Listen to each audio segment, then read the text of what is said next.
വളരെ പ്രധാനപ്പെട്ട ഒരു പുതിയ വാർത്ത വരികയാണ്. പൾസർ സുനിയുടെ ആവശ്യം തള്ളി. പൾസർ സുനി ജയിലിൽ തുടരും. പൾസർ സുനിക്ക് കോടതിയിൽ നിന്ന് തിരിച്ചടി ഉണ്ടാവുകയാണ്. നടിയെ ആക്രമിച്ച കേസുമായി ബന്ധപ്പെട്ട് ശിക്ഷ മരവിപ്പിക്കണം എന്നായിരുന്നു പൾസർ സുനിയുടെ ആവശ്യം.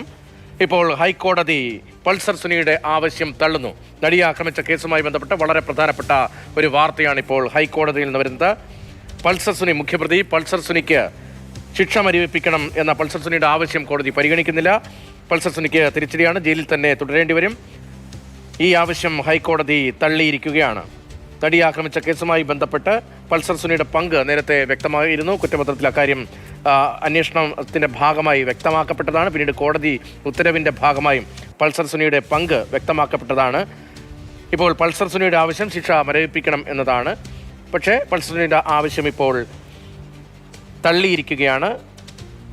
നടിയെ ആക്രമിച്ച കേസിലെ മുഖ്യ പ്രതിയാണ് പൾസർ സുനി എന്നറിയപ്പെടുന്ന NS സുനിൽകുമാർ ഉൾപ്പെടെ 6 പ്രതികൾക്കാണ് 2020 ഡിസംബറിൽ എറണാകുളം പ്രിൻസിപ്പൽ സെഷൻസ് കോടതി 20 വർഷം കഠിന തടവ് ശിക്ഷ വിധിച്ചത്.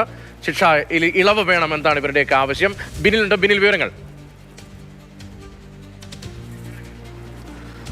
രതീഷ്, ശിക്ഷ മരവിപ്പിച്ച് ജയിൽ മോചിതനാക്കണം, ഇതായിരുന്നു പൾസർ സുനിയുടെ ആവശ്യമാണ് ഹൈക്കോടതിയുടെ ഡിവിഷൻ ബെഞ്ച് തള്ളിയിരിക്കുന്നത്. കനത്ത തിരിച്ചടിയാണ് നടിയെ ആക്രമിച്ച കേസിൽ ഇപ്പോൾ ഒന്നാം പ്രതിയായിട്ടുള്ള പൾസർ സുനിക്ക് ഉണ്ടായിരിക്കുന്നത്. പൾസർ സുനിയുടെ അപ്പീലും സംസ്ഥാന സർക്കാർ നൽകിയ അപ്പീലും ഹൈക്കോടതിയുടെ പരിഗണനയിലുണ്ട്. അതായത് തന്നെ ശിക്ഷിച്ച ഉത്തരവ് റദ്ദാക്കണമെന്നാണ് പൾസർ സുനിയുടെ ആവശ്യം.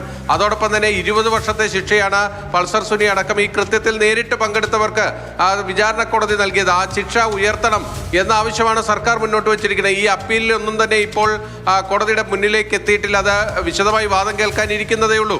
ഇനിയും ഹൈക്കോടതിയുടെ ഇപ്പോൾ പഴക്കം ചെന്ന കേസുകളാണ് ആദ്യം എടുത്തുകൊണ്ടിരിക്കുന്നത്. അതുകൊണ്ട് ഈ കേസുകളുടെ വിശദമായ വാദത്തിന് ഇനിയും സമയമെടുക്കും.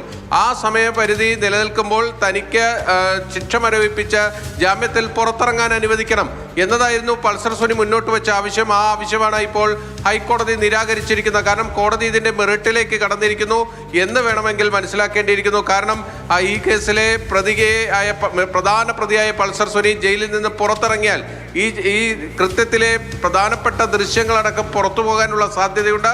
ഇയാൾ ഒരു ഇൻപോൺ ക്രിമിനലാണ് തുടങ്ങിയ വാദങ്ങളൊക്കെയാണ് പ്രോസിക്യൂഷൻ മുന്നോട്ട് വെച്ചിരുന്നത്. അതുകൊണ്ട് തന്നെ പൾസർ സുനിയെ പുറത്തുവിടാൻ പാടില്ല എന്ന കടുത്ത നിലപാട് പ്രോസിക്യൂഷൻ ഹൈക്കോടതിയിൽ എടുക്കുകയും ചെയ്തിരുന്നു. അത് കോടതി അംഗീകരിച്ചിരിക്കുന്നു എന്നാണ് നമുക്ക് മനസ്സിലാക്കാൻ കഴിയുന്നത്. ആ ഉത്തരവിന്റെ പൂർണ്ണരൂപം പുറത്തേക്ക് വരുമ്പോഴായിരിക്കും എന്തൊക്കെ കാര്യകാരണങ്ങളാണ് കോടതി അംഗീകരിച്ചിരിക്കുന്നത് എന്നത് വ്യക്തമാകുകയുള്ളൂ. പക്ഷേ പൾസർ സുനിയെ സംബന്ധിച്ചിടത്തോളം പുറത്തു വരാനുള്ള ഒരു പ്രധാനപ്പെട്ട നീക്കമാണ് നടത്തിയത്. ആ നീക്കത്തിനാണ് കോടതിയിൽ നിന്ന് തിരിച്ചടി നേരിട്ടത്. നേരത്തെ പൾസർ സുനി ഉന്നയിച്ചത് ഏതാണ്ട് 8.5 വർഷക്കാലം താൻ ഈ കേസുമായി ബന്ധപ്പെട്ട് തടവ് ശിക്ഷ അനുഭവിച്ചു കഴിഞ്ഞു.